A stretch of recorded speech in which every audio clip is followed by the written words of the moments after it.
Hello friends, biology की कक्षा में आप सभी का स्वागत है। तो पिछले कुछ दिनों से हम यूनिट फर्स्ट के चैप्टर नंबर 3, नाम आप सबको पता ही होगा क्योंकि कई वीडियो मैं डाल चुका हूँ इस पाठ के, परागण, निषेचन, भ्रूण एवं भ्रूण कोश का परिवर्तन, है ना। उसी में आज जो टॉपिक अपन शुरू कर रहे हैं वो है पर परागण की विभिन्न विधियां। ठीक है बेटा, तो ध्यान से सुनना। देखो, सबसे पहले तो अपन को पर परागण की परिभाषा सीखनी है, जो आपको मैं पिछले वीडियो में बता चुका हूँ। फिर भी एक बार आप ध्यानपूर्वक पर परागण की परिभाषा सुन लें। क्या परिभाषा बोलोगे आप पर परागण की बेटा? आप बोलोगे बेटा एक पुष्प के परागकोश से परागकणों का स्थानांतरण उसी जाति के किसी दूसरे पौधे के पुष्प की वर्तिकाग्र पर होता है। ठीक है बेटा, कुल मिला के आपको पर परागण की क्रिया में ये याद करना अनिवार्य है कि पर परागण की क्रिया में परागकणों का स्थानांतरण दो पादपों के मध्य होता है। ठीक है ना।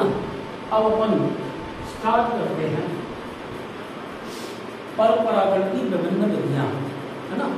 तो सबसे पहली विधि कौन सी लिखी हुई है बेटा? बोलकर वायु परागण। कौन सी विधि है? वायु परागण। ठीक है ना। तो वायु परागण में आप क्या बोलेंगे कि जब एक ही जाति के दो पादपों के मध्य पराग कणों का स्थानांतरण वायु के द्वारा होता है। ठीक है, तो इस प्रकार के परागण को वायु परागण कहते हैं। अर्थात इस प्रकार के परागण में एक पुष्प के परागकोश से पराग कणों का स्थानांतरण किसी दूसरे पादप के पुष्प की वर्तिकाग्र पर होता है। किस माध्यम के द्वारा? वायु के द्वारा। ठीक है ना। आगे इसमें आप क्या बोलेंगे तो बेटा वायु परागित पुष्पों में परागकण छोटे, हल्के, शुष्क एवं चिकने होते हैं। सारी विशेषता आपको बोलनी पड़ेगी। साथ ही चूंकि पर परागण की इस विधि में अधिकांश परागकण नष्ट हो जाते हैं, इसलिए वायु परागित पुष्पों में अत्यधिक मात्रा में परागकण उत्पादित किए जाते हैं। ठीक है बेटा। इसके साथ ही आप ये बोलेंगे कि वायु परागित पुष्पों की वर्तिकाग्र भी अनुकूलित होती है। ठीक है बेटा। जैसे आपके सामने मैंने 2-3 एग्जाम्पल दे रखे हैं, है ना। सबसे पहला एग्जाम्पल क्या है? घास। घास में वर्तिका पंख के समान होती है, पक्षमाभी। टाइफा की यदि मैं बात करूं तो टाइफा में ब्रश के समान होती है। ठीक है बेटा। और ओक एवं हेजल, ओक एवं हेजल में लंबी, काफी लंबी होती है और पुष्प से बाहर निकली होती है। तो बेटा वायु परागित पुष्प की 3 विशेषताएं आपने यहाँ पर पढ़ी। कौन कौन सी विशेषता पढ़ी? पहली विशेषता तो ये पढ़ी कि वायु परागित पुष्पों के परागकण छोटे, हल्के, शुष्क एवं चिकने होते हैं। दूसरी विशेषता क्या पढ़ी कि वायु परागित पुष्पों से परागकण अत्यधिक मात्रा में उत्पन्न किए जाते हैं। ठीक है बेटा। तीसरी विशेषता क्या पढ़ी? वायु परागित पुष्पों की वर्तिकाग्र अनुकूलित होती है। जैसे कि आपने 3 एग्जाम्पल इसमें पढ़े। कौन कौन से उदाहरण बोर्ड के ऊपर लिखे हुए हैं बेटा? देखिए, घास। घास में बेटा वर्तिकाग्र पक्षमाभी होती है। टाइफा में ब्रश के समान होती है। और ओक और हेजल में वर्तिका काफी लंबी होती है, तो वर्तिकाग्र पुष्प से बाहर निकला हुआ होता है। तो ये पूरी बात तो आपको वायु परागण में कहनी है। ठीक है बेटा। अब आ गए अपन परागण के दूसरे प्रकार पे। क्या नाम लिखा हुआ है बोर्ड पे? कीट परागण। ठीक है बेटा, ध्यान से सुनिए। जब परागण की क्रिया कीटों के द्वारा संपन्न होती है तो इस प्रकार के परागण को कीट परागण कहते हैं। ठीक है बेटा, आगे चलिए। कीट परागित पुष्प रंगीन, चमकदार, गंध एवं मकरंद युक्त होते हैं। ठीक है बेटा, आगे चलिए।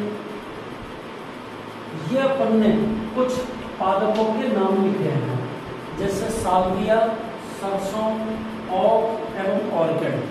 इन सभी पादपों में, पादपों के पुष्पों में कीट परागण की प्रक्रिया पाई जाती है। बैठिए आपके समझ में। अब इसमें अपन को ये बताना है कि कौन कौन से कीट परागण की क्रिया में मदद करते हैं। तो बेटा, मधुमक्खी, तितलियां, घरेलू मक्खी और बीटल, 4 नाम आपको बोलने हैं। मतलब कीट परागण की लगभग 80% प्रक्रिया मधुमक्खियों के द्वारा, शेष अधिकांश भाग तितलियों के द्वारा, और उसके अलावा कीट परागण का कुछ भाग घरेलू मक्खी और बीटल, कीट का नाम है बीटल, के द्वारा संपन्न होता है। तो ये पूरी बात आपको इसमें बोलनी पड़ेगी। कौन से परागण में बेटा? कीट परागण में। अब यहां आपको मैं समझाने वाला हूं कि मकरंद क्या होता है। वैसे एक रोज वीडियो में बता चुका हूं, लेकिन यहां पर भी एक बार चूंकि ये शब्द आया है तो मैं रिपीट कर देता हूं। ठीक है बेटा। मकरंद, मकरंद ग्रंथियों के द्वारा स्रावित होने वाला एक तरल पदार्थ है। ठीक है। यह तरल पदार्थ कीटों और पक्षियों के लिए पोषक पदार्थ होता है। तो कीट और पक्षी इस मकरंद ग्रंथियों द्वारा स्रावित मकरंद को चूसने हेतु पुष्प के ऊपर बैठते हैं। यानी कि मकरंद कीट एवं पक्षियों को परागण की क्रिया के लिए आकर्षित करता है। ठीक है। एक रोज आपको मैं ये भी बता चुका हूं कि जनरली मकरंद ग्रंथियां पुष्प के अंडाशय के आधार पर पाई जाती हैं। ठीक है बेटा।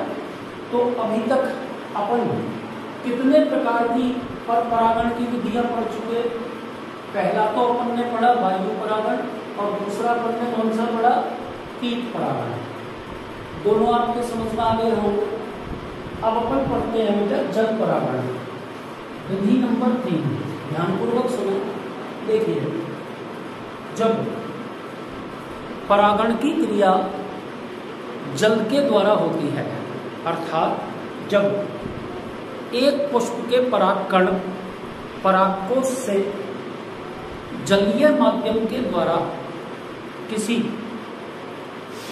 दूसरे पौधे के पुष्प की वर्तिकाग्र पर पहुंचते हैं, तो परागण की यह क्रिया जल परागण कहलाती है। नाम से पता चल रहा है बेटा कि भाई परागण की क्रिया में माध्यम के रूप में कौन सा पदार्थ प्रयुक्त हुआ है?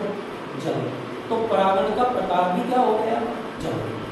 ठीक है बेटा, आगे चलिए। परागण 2 प्रकार का होता है। कौन से वाला बेटा? जल परागण। कौन कौन से 2 प्रकार पढ़ेंगे आप? पहला प्रकार तो आप पढ़ेंगे अधिजल परागण, और दूसरा प्रकार क्या लिखा है बेटा बोर्ड पे? अधोजल परागण, है ना। अधि शब्द का मतलब तो होता है जल की सतह के ऊपर, और अधो शब्द का मतलब होता है जल की सतह के नीचे। तो दोनों प्रकार के परागणों की आप परिभाषा बोल सकते हैं। कैसे बोलोगे बेटा? कि जब परागण की क्रिया ध्यानपूर्वक सुने। जब परागण की क्रिया जल की सतह के ऊपर होती है, परागण की क्रिया जल की सतह के ऊपर होती है, तो ऐसे परागण को अधिजल परागण कहते हैं। सुनिए आप, प्राय जलीय कलावी पादप जैसे पोटामेजिटोम एंड सेरेटोफिलम में अधिजल प्रकार का परागण पाया जाता है। और बेटा एक निमग्न पादप भी है, जलीय निमग्न पादप। निमग्न जलीय पादप कौन से होते हैं? वे होते हैं बेटा जिनके चारों ओर का वातावरण जल होता है, चारों ओर का वातावरण जल होता है। लेकिन ये अपवाद है बेटा, अधिजल परागण जनरली जलीय प्लावी पादपों जैसे पोटा, ये पूरा नाम लिख देता हूं,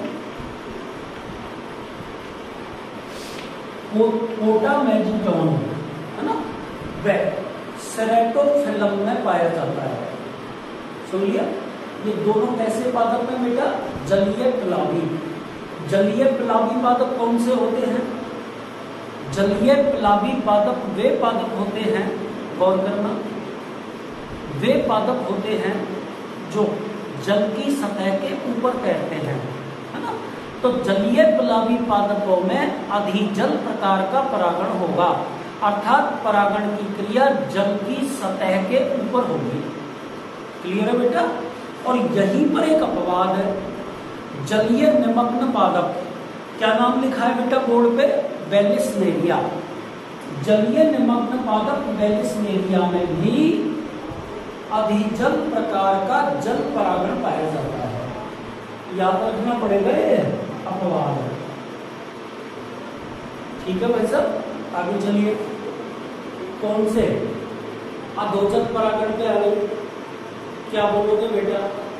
ध्यान से सुनना कि जब परागण की क्रिया जल की सतह के नीचे यानी कि जल में भीतर होती है, तो इस प्रकार के परागण को अधोजल परागण कहते हैं।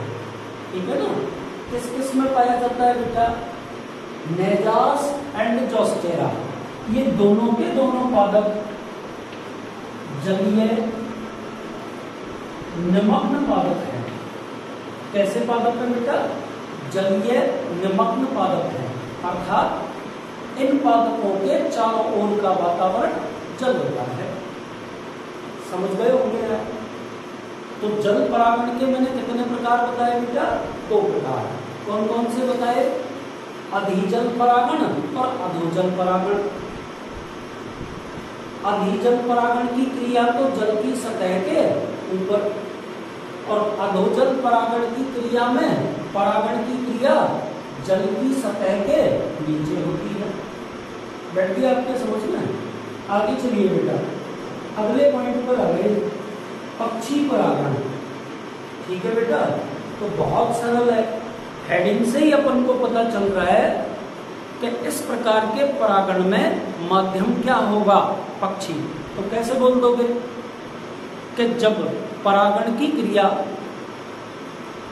पक्षियों के द्वारा, या यूं कह दीजिए बेटा कि जब एक पुष्प के परागकण पक्षियों के माध्यम से किसी दूसरे पौधे के पुष्प की वर्तिकाग्र पर पहुंचते हैं, किसी दूसरे पौधे के पुष्प की वर्तिकाग्र पर पहुंचते हैं, तो इस प्रकार का परागण कौन सा परागण होता है? पक्षी परागण, है ना। और पक्षी परागण की क्रिया में गुंजन पक्षी, शकरखोरा और हमिंगबर्ड ये पक्षी हैं जो परागण की क्रिया में भाग लेते हैं। बैठिए आपके समझ में। और ये बेटा एग्जाम्पल लिखे हुए हैं कुछ पादपों के नाम जिनमें पक्षियों द्वारा परागण की क्रिया संपन्न होती है। कौन कौन से? सैमल, पलाश और बिगोनिया। ठीक है बेटा। एंड नंबर 5 पे और परागण का अंतिम प्रकार चमगादड़ परागण। कौन सा प्रकार है बेटा? चमगादड़ परागण। तो वे पुष्प जो रात्रि में खिलते हैं, है ना, और जिनमें अत्यधिक मात्रा में मकरंद उपस्थित होता है, अत्यधिक मात्रा में मकरंद उपस्थित होता है, उन पादपों के पुष्पों में परागण की क्रिया चमगादड़ यानी कि रात्रिचर पक्षियों द्वारा संपन्न होती है। ठीक है बेटा, तो पादपों के नाम दे रखे हैं, एग्जाम्पल कदम्ब, कचनार, बालमखीरा एंड गोरख इमली। इन चारों पादपों के अंदर पुष्प रात्रि के समय खिले रहते हैं और अत्यधिक मात्रा में मकरंद पाया जाता है। सुन लिया? अतः इन पादपों में परागण की क्रिया चमगादड़ के द्वारा संपन्न होती है। सुन लिया? उसके अलावा ये कुछ विशिष्ट पादप हैं, याद रखने पड़ेंगे बेटा। जैसे देखो, पादप का नाम है सर्पवृक्ष और दूसरा पादप कौन सा है बेटा? ऑर्किड। इन दोनों पादपों में परागण की क्रिया घोंघे अथवा संबुक के द्वारा होती है। आपसे पूछता हूं बेटा, क्या आप जान गए घोंघे क्या होते हैं? हाँ या ना? यदि आप नहीं जाने तो सुन लो कि कक्षा 11 में आपने संघ मोलस्का पढ़ा है ना?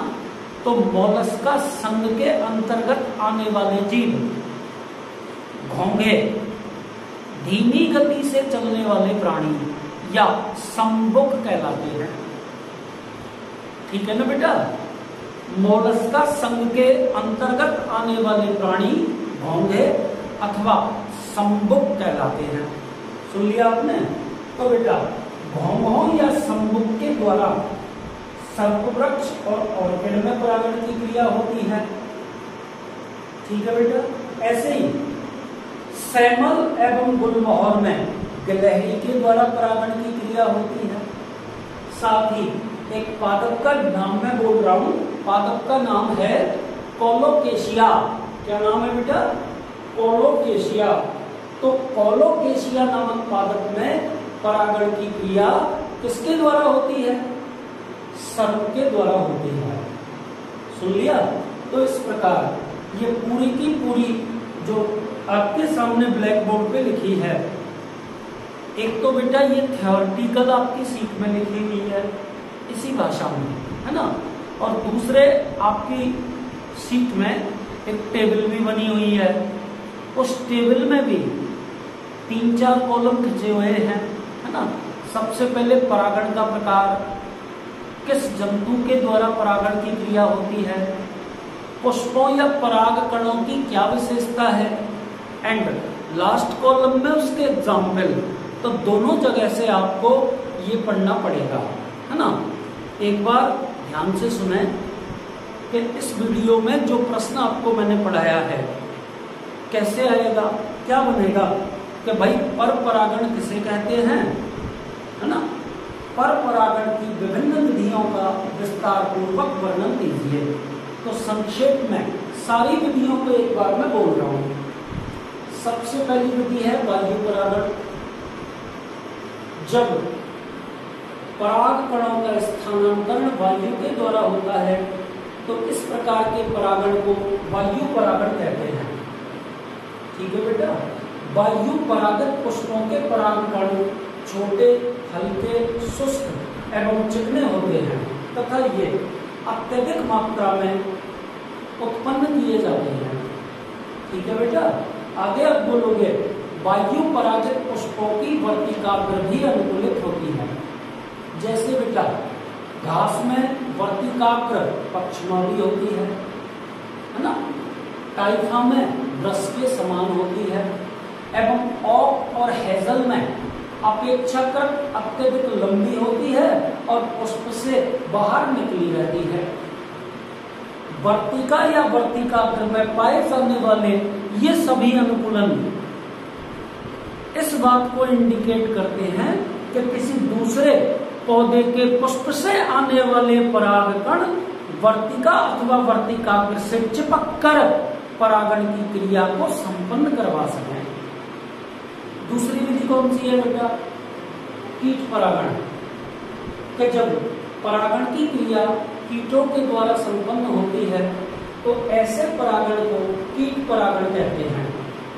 कीट परागित पुष्प रंगीन, चमकदार, गंध एवं मकरंद युक्त होते हैं। ठीक है बेटा, आगे आपको इसमें बोलना है कुछ कीट परागित पुष्पों के नाम। साल्विया, सरसों, आक और ऑर्किड। उसके बाद आपको ये बताना है कि मधुमक्खियां, तितलियां, घरेलू मक्खी एवं बीटल जनरली कीट परागण की क्रिया में मदद करने वाले कीट हैं। सुन लिया आपने? आगे चलिए। मधुमक्खियों के द्वारा सर्वाधिक कीट परागण लगभग कितना परसेंट? 80%। मधुमक्खियों के बाद तितलियों के द्वारा और तितलियों के बाद घरेलू मक्खी, बीटल व अन्य कीटों के द्वारा। तो इस प्रकार कीट परागण भी खत्म हो गया। तीसरे प्रकार पे आइए, जल परागण। कैसे बोलोगे बेटा? कि जब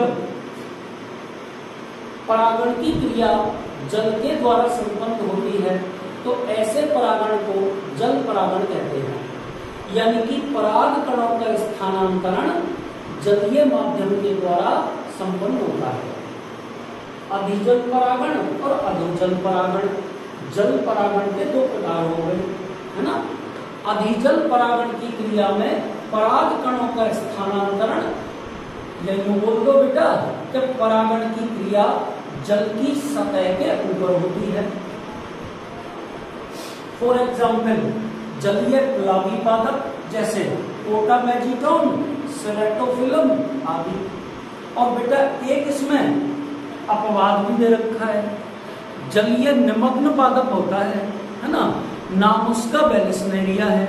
लेकिन इसमें बेटा अपवाद स्वरूप जलीय निमग्न होते हुए भी परागण की क्रिया अधिजल प्रकार की होती है। दूसरा प्रकार कौन सा है बेटा? अधोजल परागण। सुन लिया? अधोजल परागण में परागण की क्रिया जल की सतह के नीचे होती है। जनरली वे पादप जो जलीय निमग्न होते हैं, जल की सतह के भीतर होते हैं, उनके अंदर अधोजल परागण पाया जाता है। इसके एग्जाम्पल आप क्या बोलेंगे बेटा? नेजास, जोस्टेरा आदि। ठीक है बेटा। अगले प्रकार पर आइए, पक्षी परागण। बहुत सरल है बेटा कि जब परागण की क्रिया पक्षियों के द्वारा संपन्न होती है तो इस प्रकार के परागण को पक्षी परागण कहते हैं। ठीक है ना। एग्जाम्पल, कौन कौन से पादपों में पक्षियों द्वारा परागण होता है? सेमल, पलाश, बिगोनिया आदि। तथा कौन कौन से पक्षी परागण की क्रिया में भाग लेते हैं? गुंजन पक्षी, शकरखोरा और हमिंगबर्ड। बैठ गया आपके समझ में? आगे चलिए बेटा। नेक्स्ट लिखा है चमगादड़ परागण। क्या पढ़ोगे इसमें? कि जिन पादपों के पुष्प रात्रि के समय खिलते हैं तथा जिनमें अत्यधिक मात्रा में मकरंद स्रावित होती है, उनमें चमगादड़ के द्वारा परागण की क्रिया संपन्न होती है। सुन लिया बेटा आपने? किसके द्वारा? चमगादड़ के द्वारा। कौन कौन से पादप हैं? कदम्ब, कचनार, बालमखीरा और गौरखेली। बैठी समझ में? एंड अब आपको कुछ पॉइंट याद रखने हैं। कई बार बेटा पर परागण की कोई भी विधि ना पूछी जाए और ये नीचे जो लास्ट लाइन लिखी है इसमें से कोई छोटा प्रश्न पूछ लिया जाए कि जैसे गिलहरी के द्वारा किन पादपों में परागण की क्रिया होती है, तो आपको बेटा गुलमोहर और सेमल लिखना पड़ेगा। जैसे आपसे पूछ लिया कि सर्प द्वारा परागण की क्रिया किस पादप में होती है, तो आप बोलेंगे बेटा कोलोकेशिया। ऐसे ही बेटा घोंघों एवं संबुक द्वारा, एक ही बात है, घोंघे या संबुक द्वारा पर परागण की क्रिया किन पादपों में संपन्न होती है, तो आप बोल सकेंगे सर्प वृक्ष और ऑर्किड में। एक बात फिर भी मैं कह देता हूं बेटा, हालांकि मैंने पर परागण की विभिन्न विधियों को पढ़ा दिया है ना, पर मैं फिर भी कहता हूं कि किसी पर्टिकुलर पादप के लिए ये कह पाना कि भाई ये जल परागित पादप है या वायु परागित पुष्प है या कीट परागित पुष्प है, पर्टिकुलरली कहना गलत है। क्योंकि जिस किसी पुष्प को आप पर्टिकुलरली एक प्रकार का परागण या परागित कह रहे हैं, हो सकता है उसमें किसी दूसरे माध्यम के द्वारा परागण की क्रिया संपन्न हो जाएगी। ठीक है ना बेटा? तो आपको ये बात दिमाग में रखनी पड़ेगी कि बेटा पर परागण अथवा परागण की संपूर्ण प्रक्रिया एक बाई चांस घटना है।